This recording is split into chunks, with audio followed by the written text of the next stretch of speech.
Give us stuff that's not on YouTube. You had to say that publicly. Unless I've watched it too much. That is completely invalid. This whole night, I've been performing in a library. You guys don't know. All right, Geneva. How we doing? Yeah, that's actually better than I thought. Amazing. Geneva, best city in the world. Just wanted to see how much you love yourselves, that's all. Beautiful. Though it's nice. It's nice to be back in Switzerland. We haven't been here since Saturday. We did Zurich on Saturday, and we drove into Zurich. And what do you call it, Zurich, or do you call it Zurich? I heard some people say Zurich, and I'm like, y'all are all over the place. I call it Zzz. We went there on Saturday. We drove a car in, and for some reason the border security stopped us.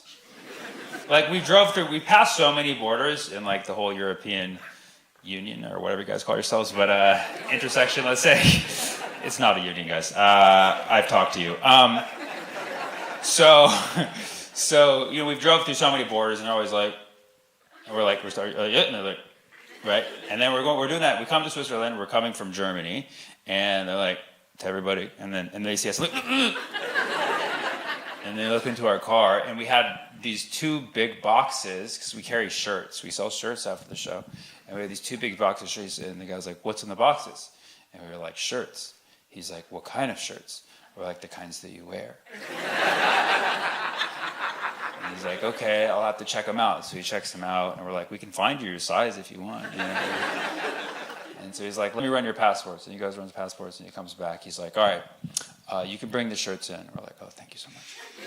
He's like, "But you're gonna have to pay a tax because you're gonna sell these shirts, so you're gonna have to pay us 8% on everything you sell." We're like, "Well, the problem is we haven't sold them yet, so we don't know what 8% of the future is."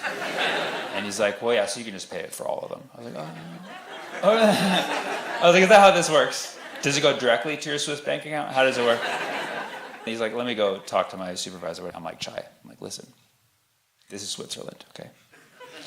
We could probably just step on the gas and nobody will notice." And he's like, "No, man, we gotta follow the rules." I'm like, okay. I have a feeling that this is negotiable, okay? So he comes back. And by the way, this guy has a gun. He's like strapped, like, you know, I don't know what they carry, AK-47, all the it is. They have like gun here, grenade here. I'm like, who are the Swiss fighting? Shirts, apparently. Fashion. So, yeah, I mean, you clapped. He comes up to us and he's like, "All right, so yeah, 8% on how many shirts you guys have? 300 shirts. Whatever 8% of 300 is." We're like, "Okay, you know, sir, we just decided that it's just not cost effective for us to sell these shirts in Switzerland. So we'll pass on Switzerland. We'll just wait to sell them to the good people of France." And you can never try to bargain with like an authority and not feel like you're trying to break the law explicitly. But we were like, you know, we're just like, yeah, so just we won't sell them here, and we'll sell them in France. Don't worry about it. And then he leaned into our window, and he was like, "Promise?"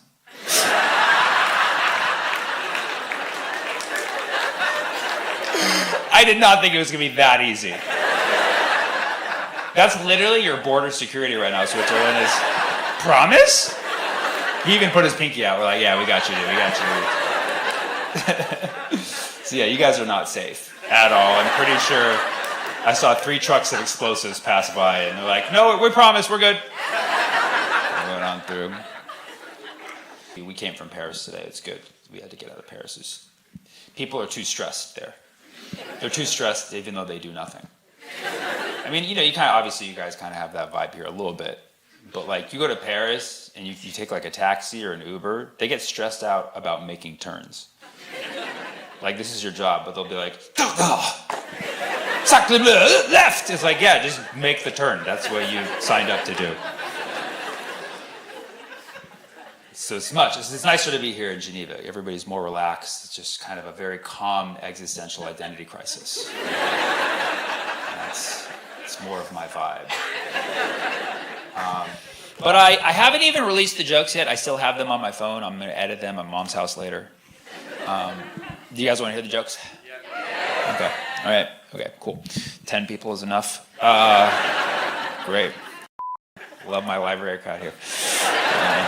Some of you are like, he'll just do them anyways. Or like, yes, you made that a sum. Yeah. Thank you. Not on YouTube. What's that? Give us stuff that's not on YouTube. We haven't all seen you.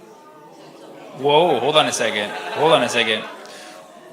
So, of the things that I did tonight that's on YouTube, it's literally just the Charlie Kirk thing. Like 2 of the Charlie Kirk. Oh, you're just joking. Charlie Kirk stuff was on YouTube. Yes. And And what? And what else? Name it. That's it, exactly. Literally 3 minutes of the Charlie Kirk chunk that I did, of the 90 minutes that I'm performing for you guys, was on YouTube. And you had to say that publicly in front of my dear Geneva friends here. Because they don't, you have to understand, you've been watching my YouTube, which thank you for that. Most of them have not. And so when you say that, most of them are assuming that I'm literally regurgitating everything that I did on YouTube, when literally it was 3 minutes in the Charlie Kirk section. None of the other I've done on YouTube has been. Can you name anything else? Was it "Hi, I'm Sammy"? The Singapore joke was not done on YouTube. The Isosceles triangle joke was not done on YouTube. The Tylenol thing was not on YouTube. It was literally just 2 parts of the Charlie Kirk thing, and that's it. The Cash Patel is part of the Charlie Kirk thing. No. Hold on. No. Listen, this whole night I've been performing in a library. And finally I'm getting some critical feedback that is completely invalid. Okay? If I'm up here for 90 minutes and you hear 3 minutes of something you already heard, okay, and you have to point that out in front of everybody, okay, go back and watch YouTube again tonight. And then send me a message tomorrow and say, you're right, it's only 3 minutes. That's all I ask. That's all I ask. Okay? All I ask is that you stay up all night watching my whole YouTube. That's all. I'm not asking for a lot. You're never coming to see me again, are you? That's fine. That's fine. But honestly,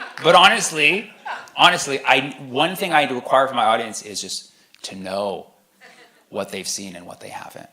Or not know at all. Okay, but I don't need people assuming that things that they've not seen that they have seen. Do you know what I'm saying?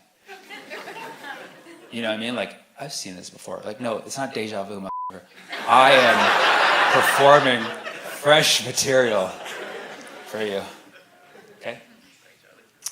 Anybody else have any questions?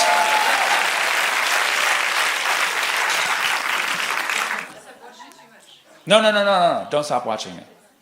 Keep watching. I'm sorry, I must have watched you too much. No, I know. I'm saying don't be sorry. Keep watching me.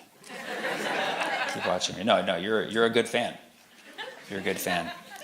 If I come back next year, it's either going to be everybody but her or only her. And I don't know which one yet. Okay? So, anyways, I always like to have a portion. If you see my YouTube, you know I ask this question.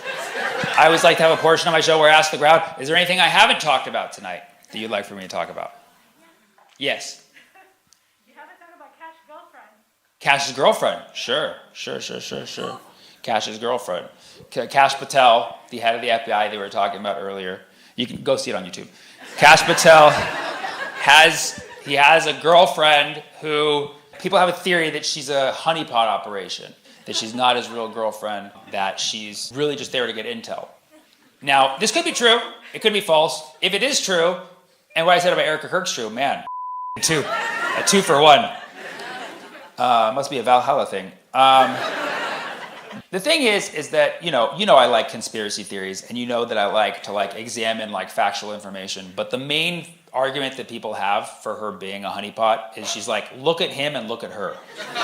And I'm like, okay, that's not a bad argument, but that's the main argument, because the other one is she worked for a company where I believe the head was former IDF or something, and they did some kind of Israeli intel thing, which is sure, that's something to look at, but his girlfriend herself, there were some people saying that she was the head of the company and she was not. She just, but I would say the strongest argument with Cash and her is to look at her, look at him.